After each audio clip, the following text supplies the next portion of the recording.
All right, so let's work our way through the self-assessment. We begin on page 3. Question 1 asks for the main instructions for the 4 primary mindfulness practices and an important 5th practice, mindful self-compassion. I'll leave you to the materials that were provided at the beginning of the semester, which make those instructions clear for you. I would encourage you to have those memorized and understood, and if there's something about them that you don't quite get, then I would encourage you to think through that, because while you don't have to have it remembered, though it would be pretty straightforward to have them remembered, especially after practicing each of these practices for a period of time, importantly, understanding what's included as an instruction and why that makes sense would be the important part. All right, then on the next slide, as we begin to get to questions 2 through 5, we're looking for some similarities between the different practices. Now, there are many answers that you could give to these, and the deeper your understanding of the various practices, the more might come to mind. I'll drop in on some of the more, I think, self-evident ones. Between the focused attention and body scan, well, they're both asking you to direct your attention to an object. In the case of focused attention, the object seemingly is staying in one place or is a single object, and in the case of the body scan, the object changes as you move through the body. Question 3, the similarity between focused attention and connection. I would say one of the key similarities is that you are holding something in mind as an object, and in the case of connection, it is a particular person or yourself. And in the case of focused attention, it might be the breath or the sensations of the breath.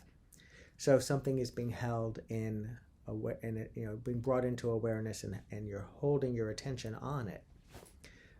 Question 4, body scan and connection. I would say one similarity would be that in the connection practice, as you bring to mind different people for whom you have different kinds of relationships, there might be some sensations in the body that you begin to notice, and that would be, of course, one of the things that's explicit in the body scan, but it certainly would be pertinent in the connection practice. And just like in the body scan, we are learning to sort of notice pleasant, unpleasant, neutral sensations, and be able to, in some ways, become increasingly clear on how they arise and they change and they pass away. So too, when we bring to mind a certain person, even the feelings and the sensations in the body that might accompany it, they too will change, arise, pass away, pleasant, unpleasant, neutral. Question 5, the body scan and open monitoring. Right, so here open monitoring is sort of witnessing your experience, whatever it might be, whatever comes along in the different sense domains, and the body scan would be similarly, we could say noticing sensations in the body arising, witnessing them. We could think about the fact that when you do open monitoring and when you do body scan, there will be thoughts arising in your mind, and you can notice those in the body scan and notice those in open monitoring. In the body scan, you would bring your attention back to the part of the body that you're moving through, whereas open monitoring, you would leave it more, open to whatever it is that might come along next. Question 6, what is the key difference between the focused attention and open monitoring practice? Okay, a key difference would be that the focused attention practice has an object, a designated object that you focus on and that you redirect your attention to or remind yourself of when your mind wanders, whereas the open monitoring practice does not have an object upon which to focus attention. Question 7, the primary mindfulness practices can be viewed mainly as, okay, so we've got a series of possibilities: relaxation techniques, attention training exercises, moments of cosmic expansion, communication techniques, all of the above. I believe that as we have explored, the best answer is attention training exercises. The key here is that it says the primary mindfulness practice can be viewed mainly as.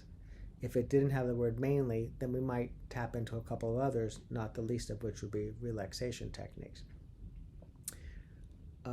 Question 8, where in the mindful living flow diagram do mindfulness practices appear? Right. And so we have A, after life happens and you begin to resist. Before the spiral starts, B. C, after making a decision. D, right before doing a settling technique. And E, none of the above. Well, technically, the mindfulness practices are done on a regular basis, separate and apart from anything in particular happening as it relates to that flow. So the answer would be E, none of the above. All right, we turn the page to page 4. Let's take a deeper look at your experience practicing mindfulness. We begin with possible short-term effects, and this is asking you in question 9 to note the short-term effects that you have experienced. And these series of questions are really intended to help you sort of workshop aspects of the practices, insights in particular around them. I'll just touch on these, and then when we get to other questions that have more specific answers that are not as idiosyncratic. Question 10, was the experience constant or did it change during the practice? Now, of course, this is your experience, but if we're paying attention and we're doing so on a regular basis, we will likely find that the different feelings and physiological states of arousal that we experience when we practice mindfulness that are asked about in question 9 are changing. They are continuously changing. That's important. It's important to know, but knowing it really isn't that helpful, as at least as much as knowing it, because you actually are becoming increasingly familiar with the coming and going and changing nature of our experience. This is where resilience, among other things, emerges from. Knowing it is helpful. That can be helpful for an affirmation, like this too shall pass. That's sort of built into or built upon that experience. Question 11, what might you learn by observing whether the feelings and states of arousal you experience are constant or change? And I believe I just spoke to that. Question 12, would it be fair to say that if you experienced one or more unpleasant states, such as feeling frustrated, restless, or sad, that the mindfulness practice wasn't working? Absolutely not, no. Whether or not you feel sad or restless or frustrated or angry or anything while you're doing a practice, if we're looking at it as a mindfulness practice and we are aware that we are experiencing those things, then that is really what that practice is about. The practice isn't necessarily causing those things. They're arising for any of a variety of reasons. We could say the restlessness or frustration could come from sitting still or something like that. But by and large, whatever it is that you experience is something that you experience often enough, and we're interested in being aware of our experience. So that would be the clear answer to question 12. Of course, if you're doing it as a relaxation practice, well, then it might not be working. Question 13, would it be fair to say that if you experience more than one unpleasant state, such as feeling frustrated, restless, or sad, that you might want to rethink practicing mindfulness? Now, this is really up to you. If it's very unpleasant, then I would rethink it. These are meant to be gentle practices, not necessarily easy, not necessarily, like the most comfortable moments of our life are going to be spent paying attention to our experience. But certainly the important part about question 13 is if it is in particular uncomfortable to you to the point that it's more unhelpful than helpful, then yeah, you might want to rethink practicing mindfulness. It's not for everyone. But importantly, question 12 is key here, which is the mere fact that it's not a blissful state has nothing to do with its utility as a mindfulness practice. Question 14, how might you respond to a question who answered no to question 12? And there, I think that might be question, is that 12 or 13? Well, let's see. A, you're right. So it must be question 13. B, you might be confusing a mindfulness practice with a relaxation. No, I think it is question 12. which is, would you say that the practice isn't working if you're feeling frustrated, restless, or sad? One, you're right, it's not working. Okay, so that wouldn't be the best answer we could say. B, you might be confusing a mindfulness practice with a relaxation exercise. That's the answer. C, it sounds like you are aware of your present moment experience, and that's mindfulness. That's a good answer. D, all of the above. I don't think A would be correct, even though it's nice to support and validate everyone's experience. And I guess we're jumping over E here. F, B, and C only. And I don't think it's that either. Well, that's funny. Huh. I think it's B, C. No, it's B and C. It's F. It makes sense. Okay, question 15. If a person wants to learn to practice mindfulness because they heard good things about it, how might the belief it should be relaxing complicate things? This is something maybe you can relate to from your own early experience. A, they might not stick with it because they think it's not working. I think that is absolutely correct. B, they might conclude they're not good at it. I think that's likely or may very well happen. C, they will only do a practice they find relaxing, right? D, all of the above. I think that's right, all of the above. Question 16, and you might even be able to relate to each of those in one way or another. Question 16, can a mindfulness practice be relaxing? A, yes, absolutely. B, yes, but it can take time. Absolutely. C, no.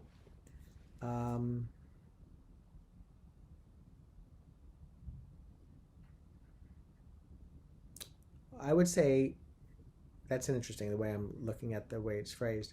Can it be relaxing? No. No, I don't think that's correct. It can be relaxing.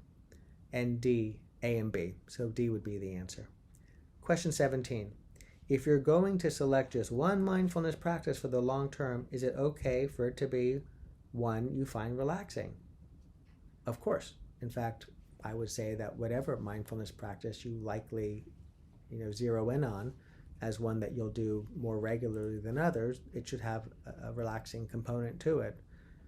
At least I would say most people would find one that does sort of bring together enough relaxation, not every time necessarily, and also, of course, the primary quality that we're interested in, which is cultivating, noticing mind wandering, eventually a steadier attention, which is why it might become more relaxing in time, and those other items that we've explored. B, no, better to do one that is not relaxing. It's a judgment call. It's like going to the gym. Do you want to practice? Do you want to do the exercise that's sort of the one that pushes you to the edge, or do you want to do ones that are, a little bit more sweet spot? And I guess it's a personal judgment. I would say, though, that there's certainly nothing wrong with doing a mindfulness practice that you also find relaxing. The thing to keep an eye on is if you're doing it to relax, you might be not staying as alert and attentive as you could be during the practice because you're looking to it to relax. But I would say I wouldn't worry about that. That's subtle. All right. Question 18, why did you decide to learn to practice mindfulness? Okay, and this is, again, now working through a little bit of your own workshopping this.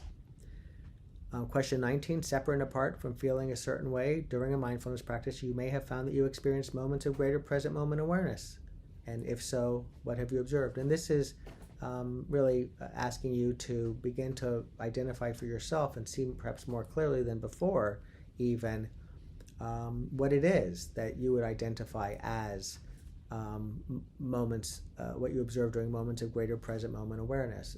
The answers could be things like, I observed my mind moving into the past thinking about something that already happened, or my mind moving into the future thinking about something that may or may not happen down the road, or I was aware of a feeling arising, maybe happiness or frustration, or I was aware of sensations in my body. I noticed my heart rate, or I noticed some tension, or I noticed that I was full. I heard a sound.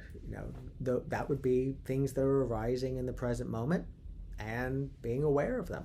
That is, as pedestrian as it may seem, or as seemingly so what, that is what would be responses to the questions of what you observed during moments of greater present moment awareness. It's a moment of greater present moment awareness because so often we are missing that information. It's not like we need to be aware of everything going on. In fact, that's not possible. But there are oftentimes important things arising within us and around us, and we're missing that data. Alrighty, question 20. Place an O by observations of present moment experience and a D by descriptions of feelings. Okay, I noticed my mind wandering. That would be an observation. I enjoyed it. This was one of my favorites. That would be a description. I felt a tightness in my eyes. That would be an observation. It reminded me of when I was a child. That would be a description. But if you said, I was aware of a memory arising from childhood, that would be an observation. You might want to rewind that or whatever the word is, because that distinction really gets to the heart of it. Question 21, what are potential benefits of practicing mindfulness? A, feeling calmer, I would say so. B, less mind wandering, I would say so. C, heightened self and situational awareness, yes. D, greater focus. E, all of the above, all of the above. Question 22. How long do you have to wait to experience these benefits? A, not long, as they emerge as a temporary state while practicing. I think that's true. B, they can also become traits after engaging in long-term practice. I believe that's true. So C, both. Of course, D, you might not be sure, but I would point you in the direction of A and B. Question 23, how long do the temporary state effects last? And this state-trait distinction is explored earlier on and maybe a little bit later, because it's rather important to understand that relationship and the fruits of engaging in long-term practice. So question 23, how long do the temporary state effects last? A, sometimes just during the practice, and even then it can come and go. Example, when lost in mind wandering, it would go. I think that's correct. B, sometimes the feeling of calm, greater focus, and or heightened awareness can persist for a little bit afterward. I believe that's true. That's why it's nice to, at least I find, to practice in the morning. You've got this little bit of a continuation. C, once they kick in, they last for days, if not weeks. That would not be the state effects, not as a general rule. It could be that sometimes there's an experience like that, but as a general rule, it would be A and B. So that would be, the answer would be D. Question 24. What are some advantages of a heightened awareness? A, noticing impulses sooner and being less reactive. I would say so. B, noticing mind wandering sooner and feeling less anxious. I would say so. And understanding that relationship, which is explored later in the self-assessment, is important. Why would noticing mind wandering sooner perhaps be one of the reasons why we feel less anxious? C, noticing critical self-talk and not taking it as seriously. Yes. And we could really expound upon what it means to not take it as seriously. D, easier to take note of non-verbal cues. Yes. So E, all of the above. Question 25. Do you think it is necessary to practice mindfulness to become more aware? I would say no. We already are aware, and there's a lot of ways of enhancing and cultivating greater, present moment situational self-awareness. Mindfulness practices, I think, are just a pretty direct path to doing so, but there are many ways of doing so. All right, that takes us through the first portion, and now we move to page 7, where we get into settling techniques. All right, question 26. Circle the 4 types of settling techniques. So A, mindful, no. B, affirm, yes. C, relax, yes. D, observe, yes. E, connect, no. F, nurture. Question 27. For each of the below, provide a few examples. Circle the ones you found most useful.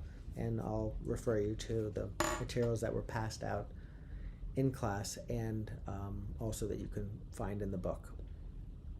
Question 28. Which of the settling techniques most closely resembles a mindfulness practice?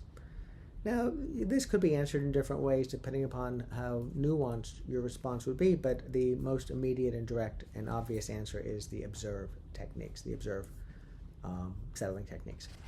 Question 29. Settling techniques can be viewed mainly as relaxation techniques. A. Yes, I think that's right.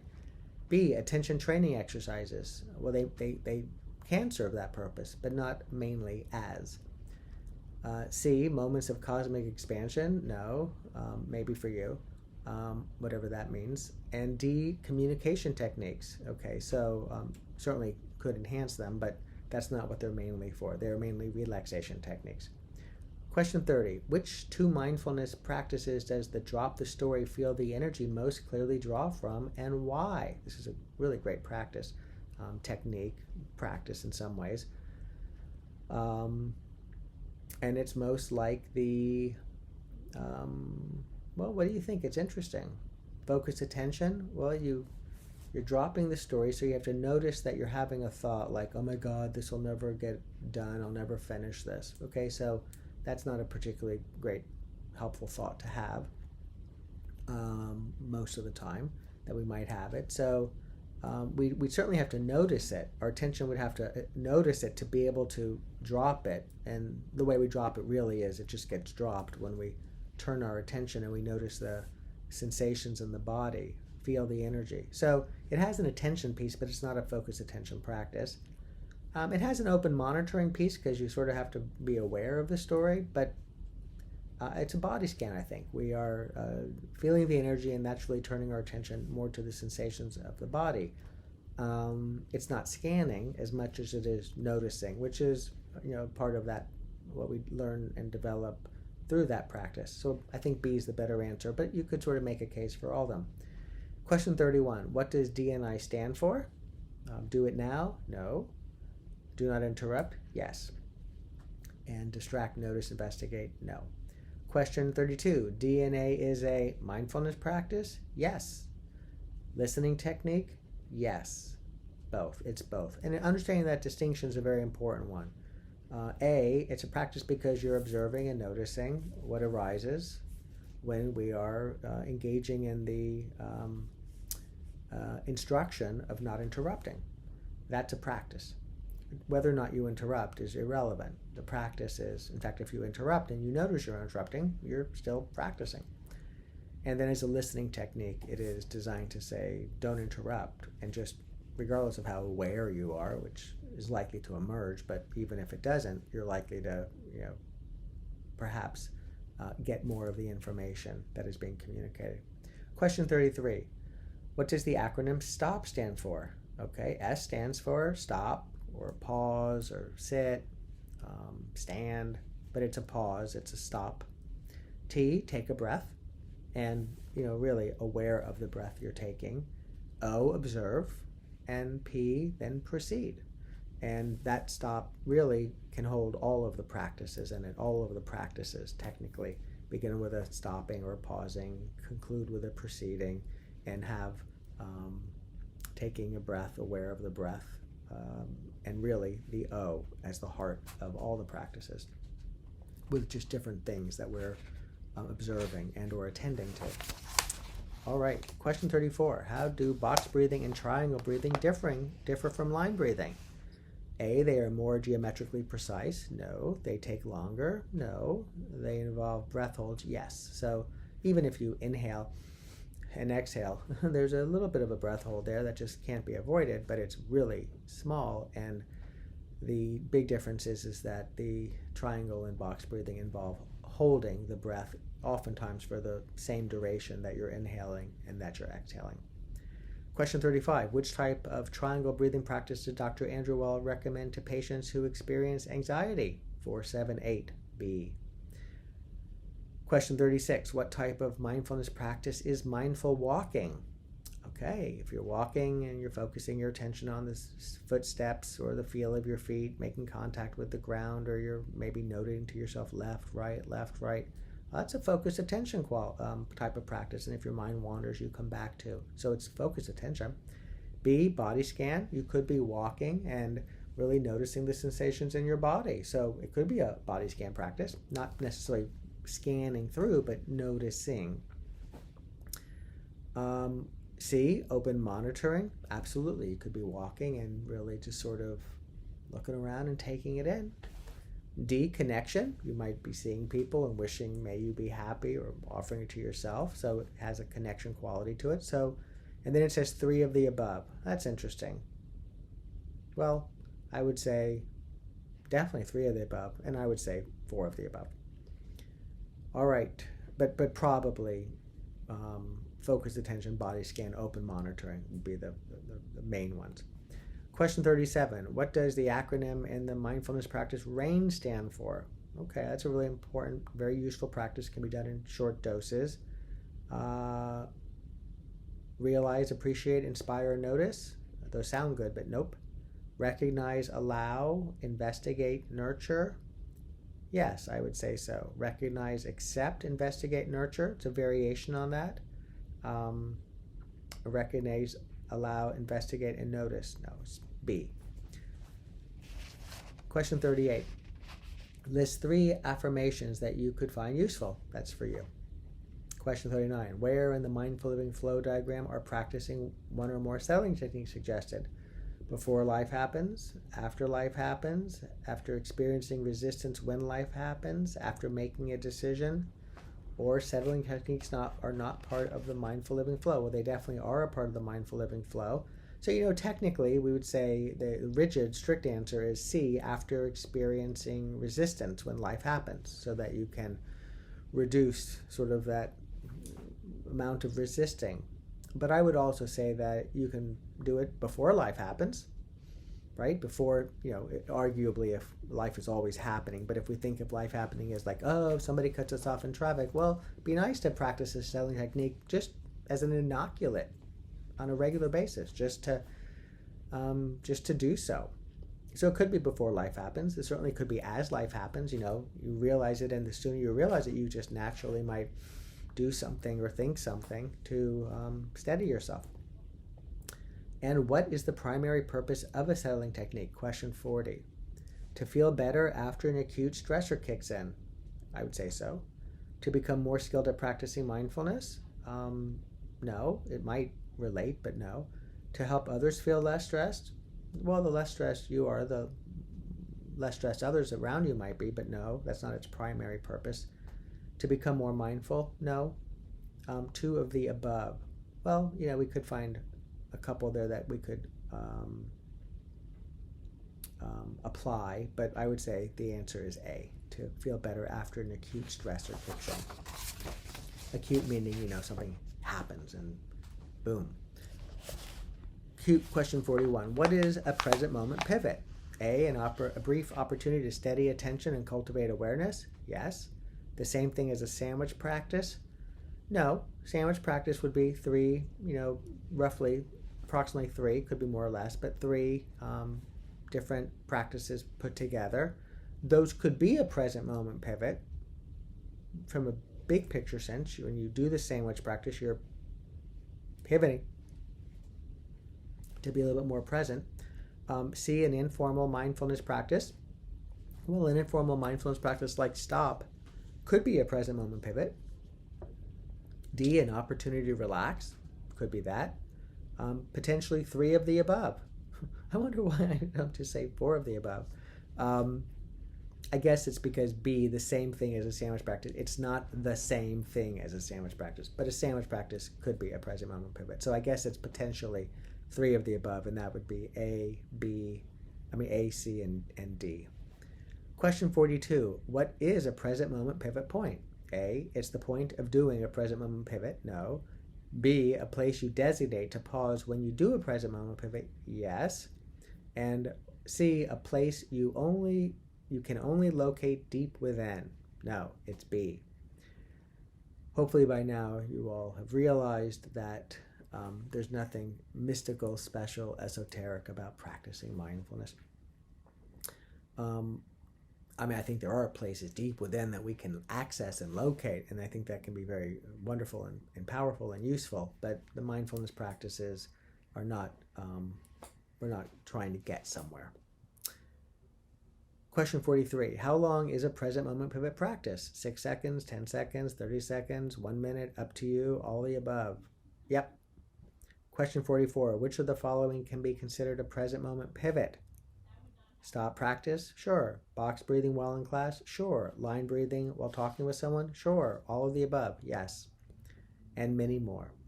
Question 44A, is the present moment pivot a mindfulness practice or a settling technique? That's interesting, right?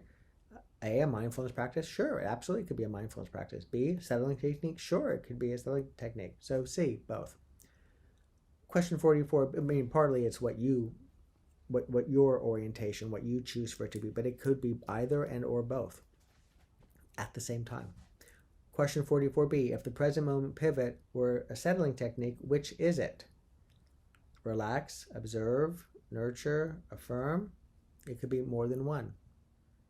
There's many ways of pivoting and taking in the present moment, or in this case, of pivoting to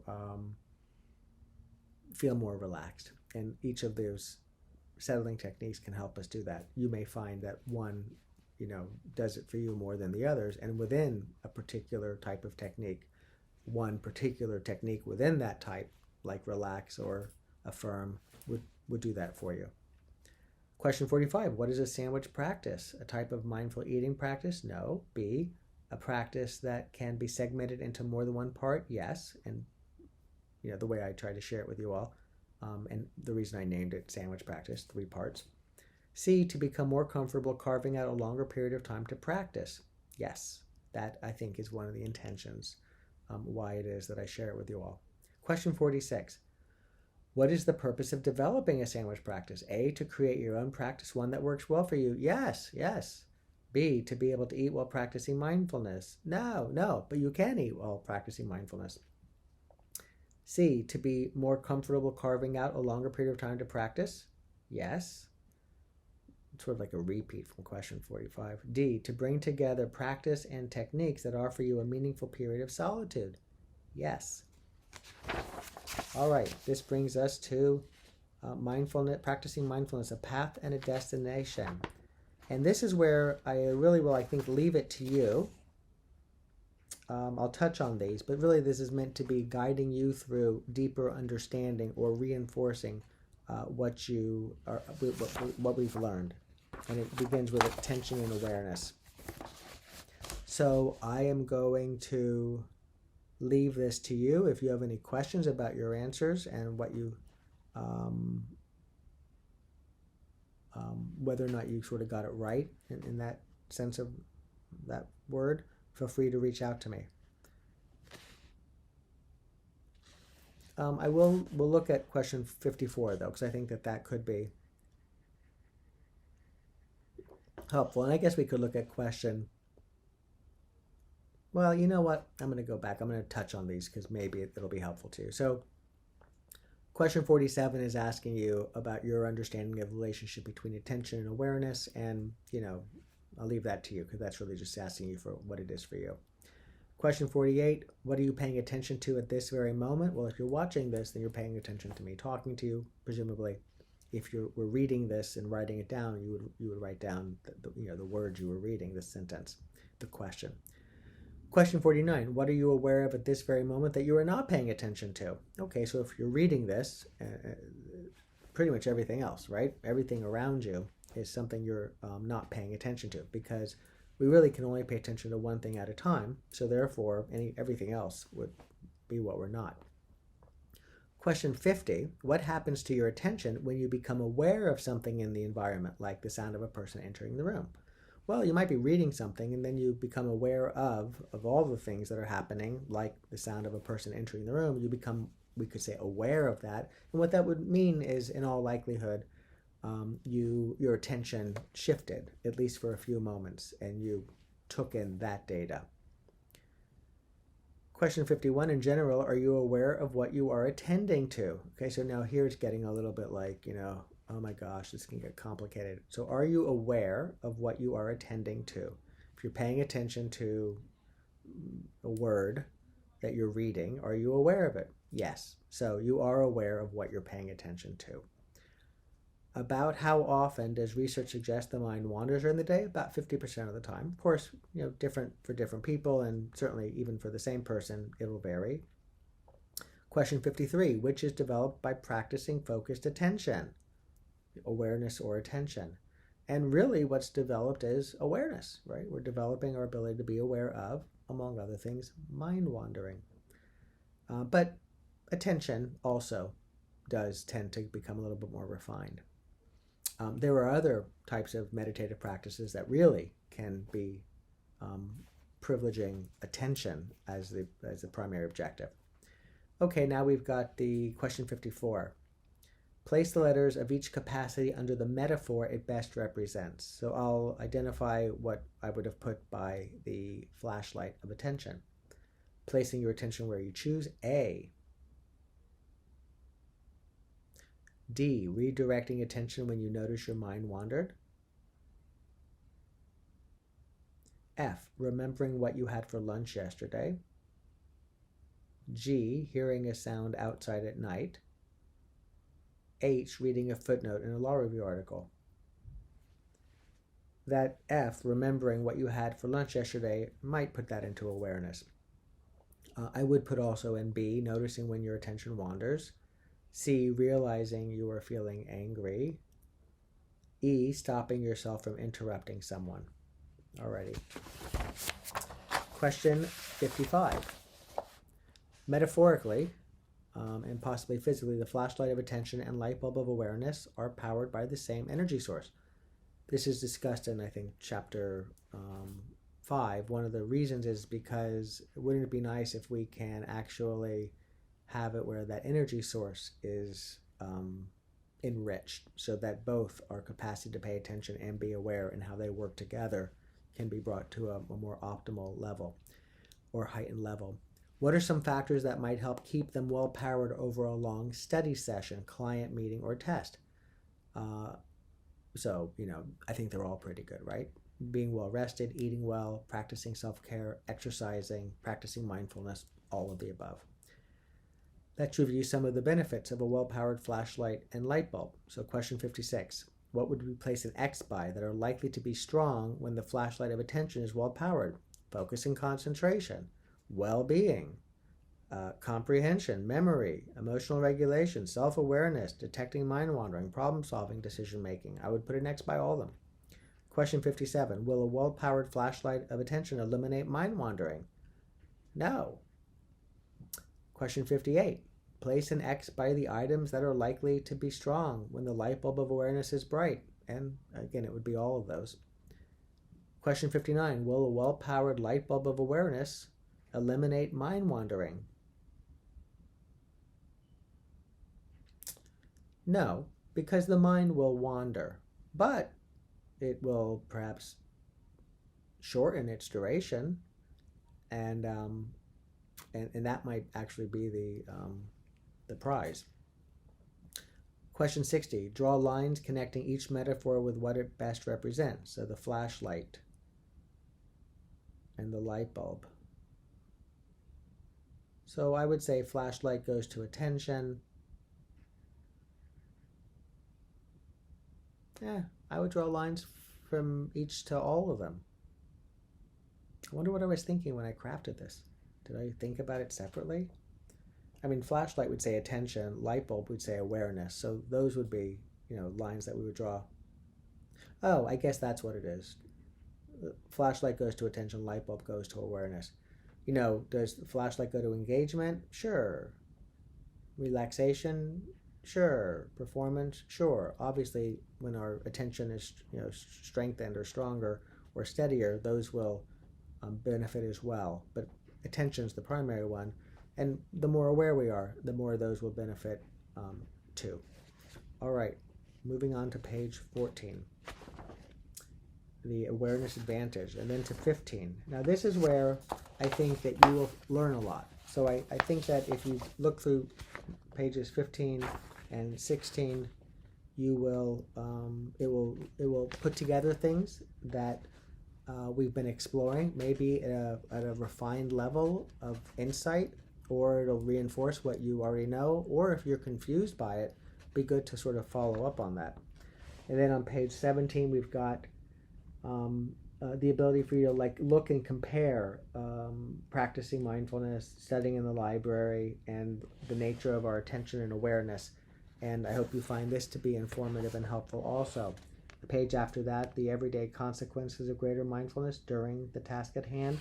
And it similarly invites you to consider, sort of compare different situations, and in doing so, hopefully further inform you as to why it is and what's emerging through practice that can be useful, both in the short term and because of the neuroscience of how that short term can become more enduring. All right, then we have the science reports on mindfulness, and I think there might have been a question here that invites you to circle the things that you find useful regarding that. Yeah. Science findings from the back of the Landscape of the Mind handout. Circle the ones that are greater relevance to you. And so this is meant to sort of help you key in again on why it is that you might be interested in mindfulness and the science.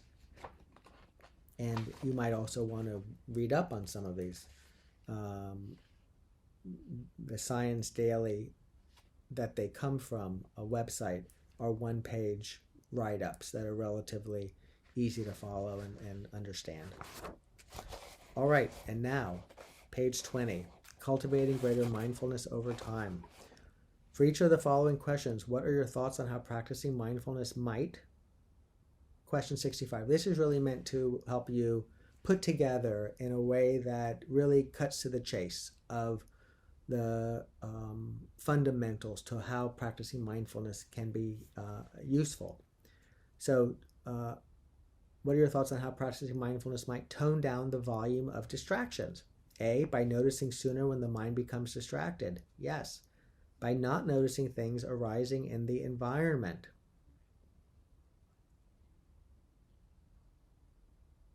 No. By no longer caring about things. No. A. Question 66. Enhance creative thinking by noticing when attention becomes overly fixated. I would say yes, because then you can sort of lift off of that. That's probably a not necessarily as generative, creative, state. And so you can free yourselves from that and maybe open up a little bit more creative juices flowing. By becoming less self-critical, yeah, I say that probably hampers. By helping develop a more open and receptive state of present moment awareness, yes. And there's some research that looks at how that might be so, and how the open monitoring practice in particular might help facilitate, sort of as a state change, more, a little more creativity in action. Question 67, which mindfulness practice has research found may be especially helpful for creativity? Oh, right, open monitoring. C. Question 68, lower anxiety. Okay, A, by noticing, catastrophizing, and redirecting attention. And that's touched on in the several pages a few back that sort of diagram that out. By developing a steadier attention. Yes. By creating more space to engage in a settling technique. Yes. By being more skillful at noticing and naming anxiety. Yes. All of the above. Question 69, reducing the likelihood of depression relapse. Yes. Research finds that that is so, in particular with a mindfulness training program called mindfulness-based cognitive therapy. By noticing rumination, yes, that's a biggie, A.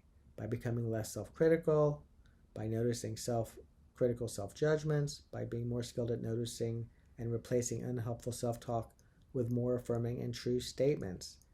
Yes, I think all of those is true. A is a biggie. And hopefully by now it is clear how practicing mindfulness can help us notice rumination.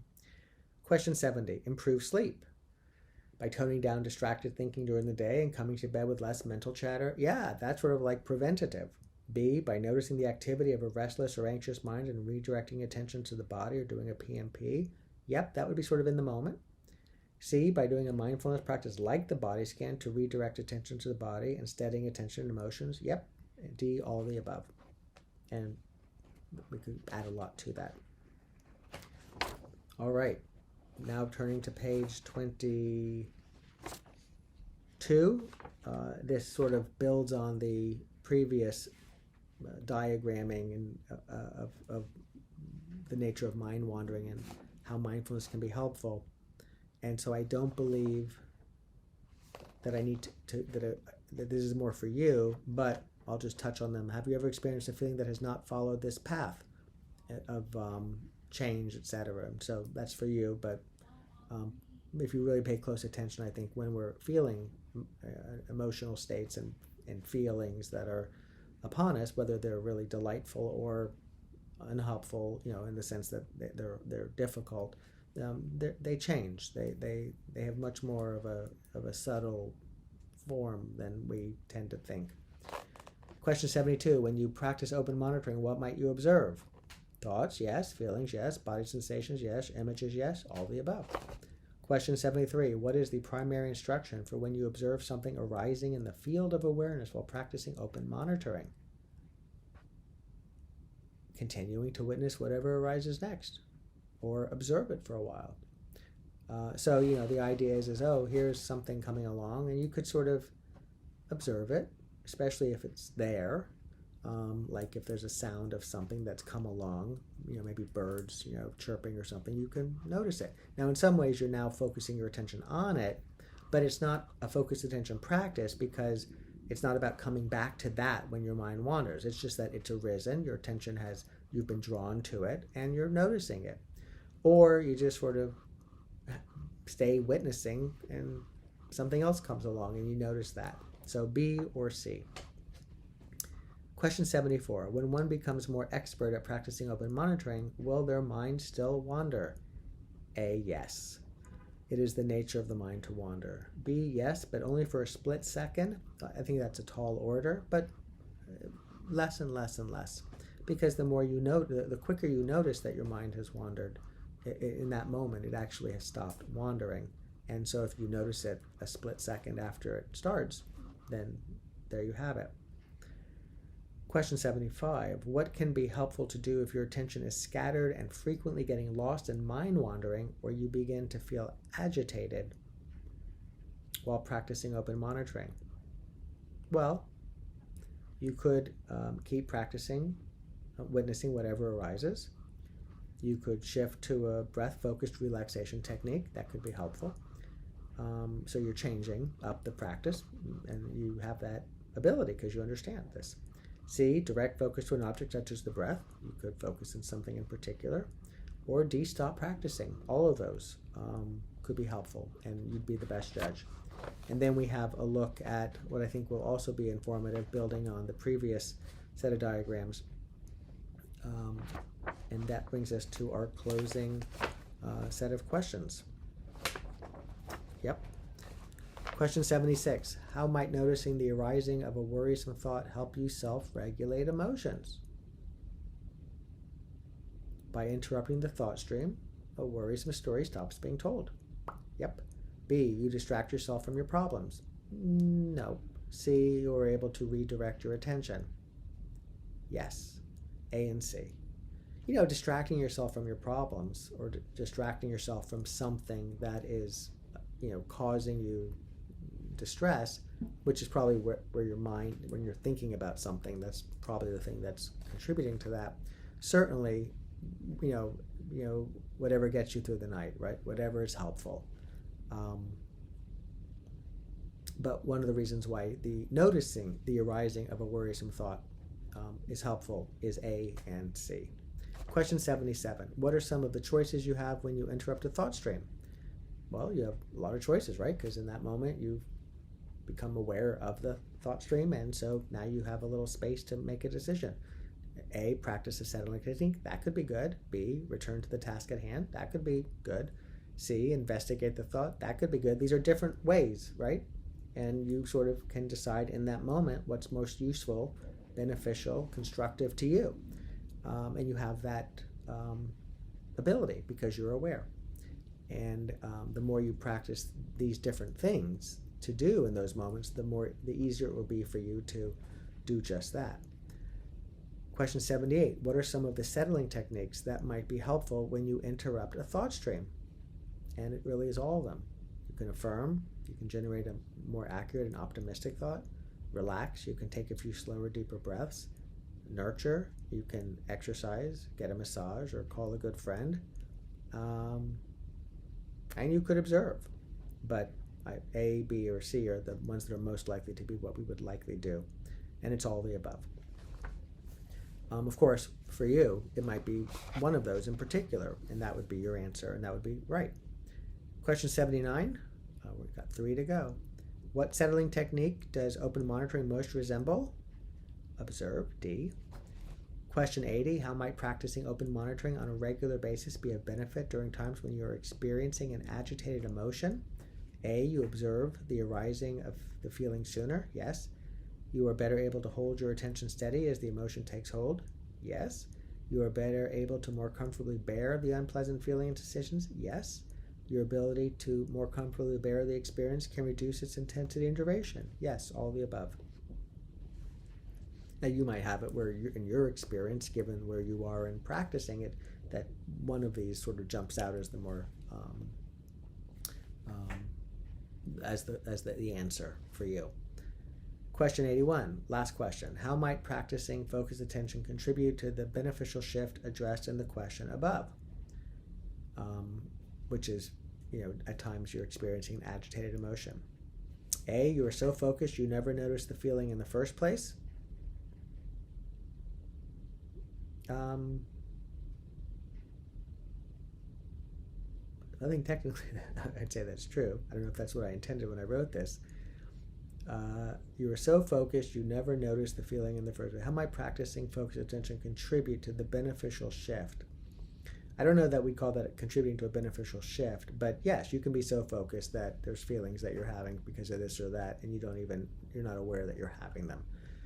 That wouldn't be the benefit of the focused attention practice per se, but that could be the benefit of being so focused on something. I would say the downside is that it could be nonetheless influencing your decision making and your well-being, and you just don't realize it. So B, your attention is less likely to wander such that you regenerate the troubling thought. I think that's correct. And C, you more quickly detect when your mind does begin to wander. Yes, B and C. Alrighty, so I hope that you have found this review to be helpful. Many of these questions are pointing to possible answers, and you may know some of them from your own direct experience. The ones that you don't know from your own direct experience that I've identified as a possible answer could be part of the inspiration to practice, to be able to realize more of the broader range of benefits that can flow. All right. Wishing you well. If you have any questions about any of the responses I offered, or you'd like to follow up on anything, let me know.